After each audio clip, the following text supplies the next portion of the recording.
secreto bancario forma parte de la intimidad económica de la persona. Yo tengo mis dudas, yo no creo que sea intimidad, pero sí puede ser parte de la vida privada. En todo caso es un tema que la Constitución ya ha protegido. No quiere que cualquiera pueda conocer, ni el Estado, ojo, esto es importante, ni el Estado. La SUNAT no puede acceder al secreto bancario directamente según la Constitución. Solo por orden de un juez o de un fiscal, es decir, que hay una investigación o un proceso, o una comisión investigadora del Congreso puede hacerlo, pero nadie más. O sea, porque se entiende que ese patrimonio que la persona tiene en un banco debe ser protegido para evitar, en primer lugar, riesgos de injerencia de terceros, de delincuentes, y también para garantizar a la persona cierta tranquilidad, ¿no? Y yo diría un poco también, tiene que ver mucho con la esencia de las instituciones bancarias, ¿no? Las personas entregan su dinero a los bancos para que esté seguro, o eso esperan, pero también para que en principio pues no cualquiera sepa cuántos recursos tiene esta persona. Claro. ¿Y este derecho a la intimidad es propio de las personas naturales o también las personas jurídicas, las empresas, gozan de este derecho? En sus orígenes ha sido entendido siempre como un derecho de la persona y su entorno familiar. No obstante, hoy en día sí se puede admitir que ciertos aspectos, no cualquiera, de la persona jurídica puedan estar protegidos, yo no diría en estricto intimidad, pero sí por una privacidad y reserva, ¿no? Por ejemplo, pueden haber acuerdos que se toman en una empresa respecto a una estrategia publicitaria, ¿no? Hay información incluso que está inscrita en registros como patentes de invención, por ejemplo, fórmulas secretas que están protegidas con reserva. Más que intimidad, ahí podemos hablar de información reservada, excluida. Muchas deliberaciones al interior de una empresa, si no son temas de interés general, no tienen por qué ser conocidos por terceros, a pesar que pudieran estar registrados en archivos de la empresa o en su libro de actas, por ejemplo, ¿no? O grabarse las sesiones. O sea, en esos casos especiales sí podría estarse hablando de una especie de privacidad de la vida de la persona jurídica. Pero son excepciones. Son excepciones. Ahora bien, en los centros laborales, en los bancos, centros comerciales, en los estacionamientos de zona de parqueo vehicular, existen cámaras. Así es. ¿Verdad? Y muchas de ellas captan parte de escenas de la vida privada de las personas. ¿Esto vulnera, el uso de estas cámaras vulnera el derecho a la intimidad? Claro, esto se conoce un poco como la videovigilancia, que tiene que ver tanto con el derecho a la propia imagen de que hablábamos, porque está captando imagen de las personas, y también con eventualmente intimidad. Bueno, si esto está en la calle, bueno, en la calle es difícil sostener que exista intimidad. Hay excepciones, ¿eh? Pueden haber cosas que sucedan en la calle y que estén protegidas por el derecho de intimidad. Un ejemplo típico que se da, una persona, por ejemplo, sufre un accidente automovilístico y está herida y está padeciendo dolor, etc. Debería poderse respetar su derecho a que no se le vea expuesto, por ejemplo, a las cámaras para que lo vea cualquiera, a su sufrimiento, a su dolor, a pesar que ocurre en la calle, porque es un hecho traumático que también está parte de la intimidad. Pero en principio lo que ocurre en la calle lo puede ver cualquiera. Ahora, estas cámaras de videovigilancia tienen una justificación social para la protección de la seguridad, ya sea en el exterior de un establecimiento, en la calle, y también en el interior, en los bancos, en los casinos, en ciertos supermercados. Entonces, ahí hay que tomarse y exigir ciertas garantías. Por ejemplo, deben estar ubicados en áreas que no tienen que ver con captación de imágenes de intimidad. Recuerdo un caso, por ejemplo, que se discutía en una empresa, que la empresa tenía cámaras para ver cómo estaban trabajando sus trabajadores, para ver que no estén durmiendo, que no estén conversando, ya, ok. Pero también habían colocado cámaras en el lugar de reposo de los trabajadores.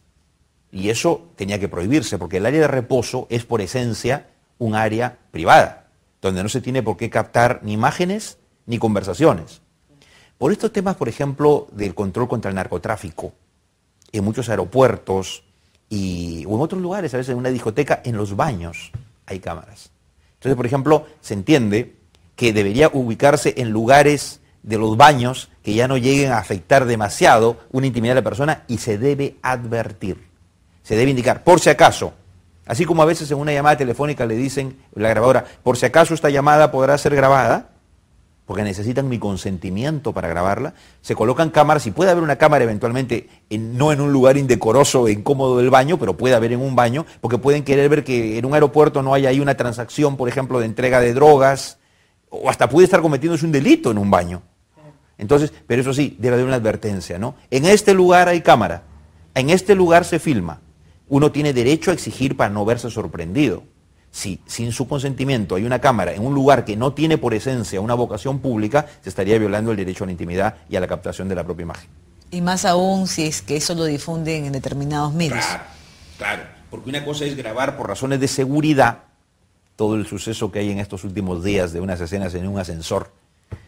Puede ser explicable que en un ascensor de un establecimiento comercial existe una cámara, pero eso tiene una razón de seguridad, no para andar espiando a la gente, y el personal que trabaja viendo esa información debe estar sometido a una regla de sigilo, de secreto, que no tiene por qué difundir estas imágenes. Menos aún si no son un tema de interés general, por más interesante que sea para la chismografía, ¿no? Bueno, doctor, el tiempo es tirano en televisión, le agradecemos su participación en el programa y sobre todo que haya explicado tan claramente en qué consiste el derecho a la intimidad con los múltiples ejemplos que nos ha dado. No, un gusto. Para mí me siento muy honrado de haber participado nuevamente en este programa. Gracias. ¿Sabías que el secreto bancario forma parte del derecho a la intimidad y su conocimiento y acceso solo pueden levantarse a pedido del juez, del fiscal de la Nación o de una comisión investigadora del Congreso con arreglo a ley y siempre que se refiera al caso investigado?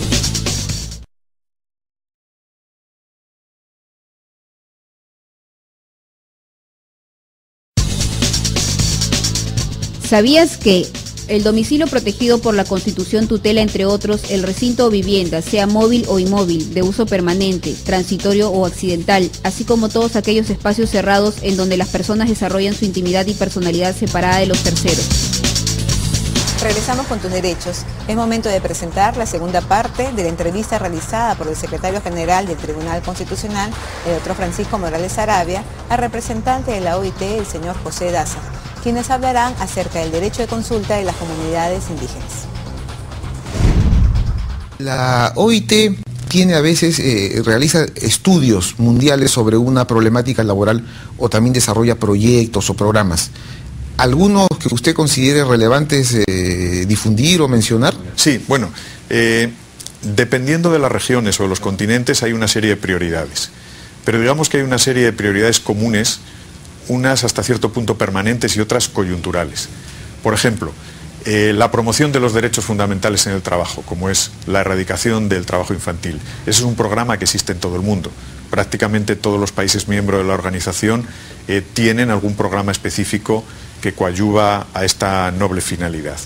La consecución de la igualdad y la equidad en el trabajo es similar.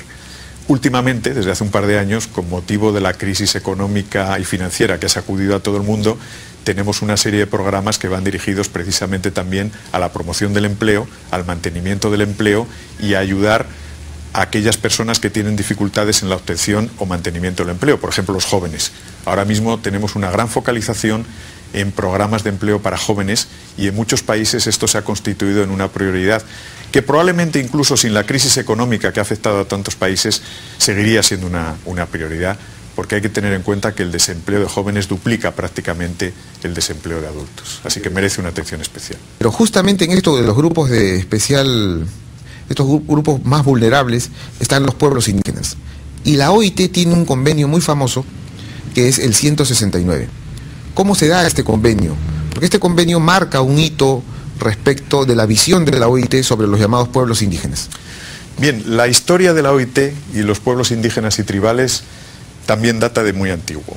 La OIT empezó a trabajar este asunto vinculado sobre todo al trabajo de los indígenas en un contexto de primer tercio del siglo XX en el que había especiales problemas de aplicación de la normativa laboral que afectaba a los pueblos indígenas, sobre todo en aquellos países que estaban en situación colonial, donde había una legislación en la metrópoli y otra legislación distinta en los países en situación colonial. A partir de ahí se dieron una serie de estudios y prácticamente todas las organizaciones internacionales coincidieron en ceder este espacio, digamos, de promoción a la OIT. De tal manera que a partir de los años 60